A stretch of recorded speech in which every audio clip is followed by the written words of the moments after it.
അമ്മയാണ് താരം. അതിപ്പോ ഹേമ കമ്മിറ്റി ഇറങ്ങിയപ്പോഴത്തേക്കും ഞാൻ 2012 തന്നെ ഇത് പ്രതികരിച്ചതാണ്.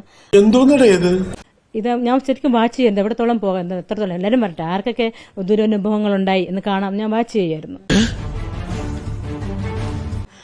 അപ്പം ഇന്നലെ ഒരു പെട്ടെന്നൊരു ദേഷ്യമായിട്ട് എനിക്ക് ഉണ്ടാകാൻ കാരണം തന്നെ മുകേഷ് ഇങ്ങനെ മീഡിയയിൽ പറയുന്നത് കേട്ടു, അത് ഇറ്റ്സ് എ ഫാബ്രിക്കേറ്റഡ് സ്റ്റോറി.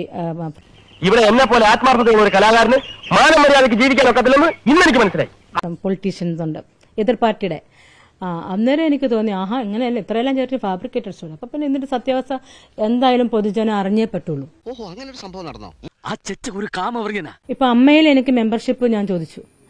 അപ്പൊ അവർക്ക് അത്രയും പേർക്ക് ഞാൻ ബെഡ് ഷെയർ ചെയ്താലേ എനിക്ക് അമ്മ മെമ്പർഷിപ്പ് എനിക്ക് തരുള്ളൂ എന്ന് അവർ പറഞ്ഞു. എന്റെ കർത്താവിശ്വംസിയായേ ഇങ്ങനെയുണ്ട് ഒരു ആക്രാന്തം.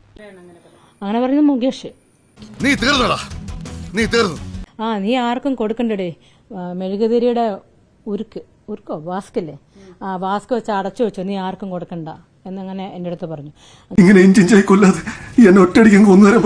ഇവനൊന്നും നമ്മളെ പോലെ സംസ്കാരമുള്ള കുടുംബത്തിൽ പറഞ്ഞവരല്ല കാര്യം. മുകേഷ് ചേട്ടൻ എന്നെ വിളിച്ചിട്ട് പറയാ, ആഹാ ഞാൻ അറിയാതെ അങ്ങോട്ടങ്ങ് നുഴഞ്ഞ അമ്മയിൽ കയറാന്ന് വിചാരിച്ചല്ലേ. ഞാൻ അറിയാതെ ഒരു സംഭവവും മലയാള സിനിമയിൽ നടക്കില്ല. അത് ആദ്യം നീ മനസ്സിലാക്കിക്കോ. ഞാൻ കാണിച്ചത് ചെറ്റത്തരം, മണ്ടത്തരം. ഞാൻ അനുഭവിച്ചോളാം. Idavela Babu, ഇവർക്കാണ് committee members. ജയസൂര്യ, മണിയമ്പിള്ള രാജു, മുകേഷ് ചേട്ടൻ. അപ്പൊ പിന്നെ അദ്ദേഹമാണ് ആദ്യമേ നടത്തിയത്. ആദ്യത്തെ വില്ലൻ പുള്ളിക്കാരനാണ്.